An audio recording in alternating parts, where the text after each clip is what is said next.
જય માતાજી, હર હર મહાદેવ. કેમ છો બધા? મજામાં છો? ઘણા દિવસ પછી આપણે પાછા બ્લોગમાં આવી ગયા છીએ.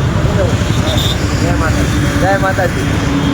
તો આજે અમારે શનિવાર છે. શનિવાર એટલે હનુમાન દાદાનો વાર. અને એમાંય તે આપણે રસ્તામાં આપણે જલેબેનમાં જઈને રસ્તામાં મોગલમાનું નામ આવે, જોઈ લો તમે. તો મોગલમાના દર્શન કરવાના છે. અને આ ભાઈને ઓચિંતાનું એવું શું કે આજે મારે હનુમાન દાદા પાસે જવું છે, મને મન થઈ ગયું છે. તો આપણે જઈએ છીએ.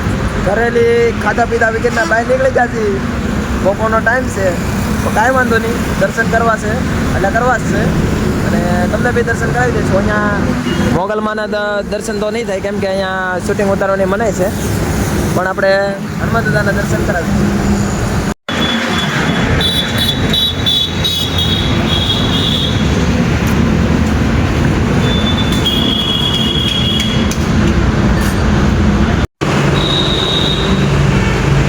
તો મિત્રો, મોગલ માતાનું દર્શન કરી લીધા. હવે આપણે હનુમાન દાદા જઈએ, હનુમાન દાદા દર્શન કરીએ અને પછી મેરડી માના બી દર્શન કરી લઈશું. તો ચાલો આપણે આપણી ગાડી લઈને નીકળી જઈએ. જો ભાઈ, આપણે આપણી સ્પેશિયલ જગ્યાએ આવી ગયા છીએ. થોડો ઘણો નાસ્તો બી હારો લેતા આવીએ છીએ. હા, શું છે એના? તો ઓલું પાણી જતું હતું ત્યાં આપણે હાથ બાથને એવું ધોઈએ છીએ, બગડેલા છીએ. તો આપણી સ્પેશિયલ જગ્યાએ તમે જોઈ લો. હાથ બાલ સ્પેશિયલ હાથ મોઢું ધોઈ લેવાની છૂટી. ચોખ્ખું પાણી આવે તો જ કહેવાનું. જો ભાઈ, એટલો નાસ્તો લઈ લીધો છે. ભૂખ લાગી જશે, ખાવું પડશે. ચાલ, ઘણા હનુમાન દાદાએ જવાબ નહીં આવે. શું કહેવું? ખાઈ લઈ થોડું. ચાલ, કાંઈ ઘટે જ નહીં. નાસ્તો શરૂ થઈ ગયો ભાઈ આપણો. સોડાની બાટલી લાવેલા છે. દારૂની બાટલી નહીં હોય, સોડાની બાટલી. હાલો તો નાસ્તો કરીને છટકતી. ચાલો ભાઈ, આજ શનિવાર, અને શનિવાર એટલે હનુમાન દાદાનો વાર, અને હનુમાન દાદાનો વાર એટલે ગળદી તમે જોઈ શકો છો. શું કેવું તારું? બહુ ગરદી ભાઈ. હવે શનિવારે અવાજ ને કેમ નો શનિવારે જ હોય. ગળદી હોય તો થોડીક વધારે મજા આવે. તો આપણે પહોંચી જશે અને હવે દર્શન કરી દઈએ. ચાલો મારો ભાઈ, આજની આ ગળદી.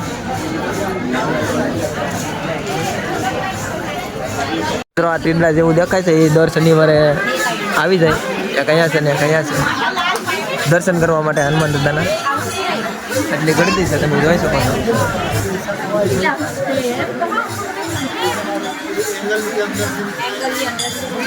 આ જરો આ ડોકું બહાર કાઢેલું છે.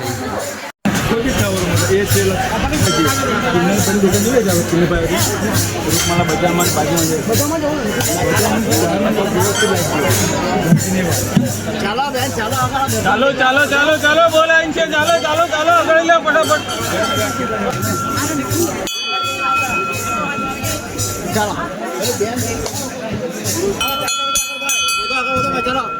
ચાલો આગળ ચાલો ચાલો ચાલો વધો આગળ ચાલો ભાઈ આગળ.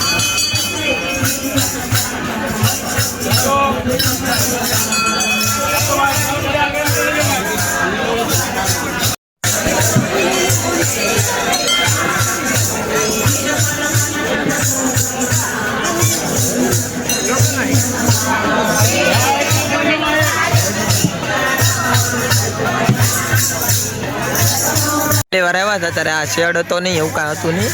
અને આ બધું કાંઈ નહોતું. અહીંયા પાછળ બધે જંગલ જેવું હતું. પણ આ વખતે આવ્યા ને બધી સુવિધા કરી નાખી. આપણે લગભગ 6 થી 7 વખત અહીંયા આવી જશે. અહીંયા આવવાનું જ મન થાય, તમને કંટાળો ચડે જ નહીં. આ આખો ગ્રાઉન્ડની અંદર આજે 4 વ્હીલર પડેલ છે. વિચાર કરી લેજો તમે, આજે પબ્લિક કેટલું આવેલું છે. અને 2 વ્હીલ તો અલગ છે. તો આપણે 2-3 કિલોમીટર સુધી લાંબી લાઈન છે, પણ આપણે થોડીક ભાઈબંધ આગળ હતા એટલે દર્શન કરી લીધા છે વહેલા. કાંઈ નહીં, આપણે જઈ કામરેજ મેરડીમાં દર્શન કરી પછી આજનો દિવસ પૂરો કરીશું.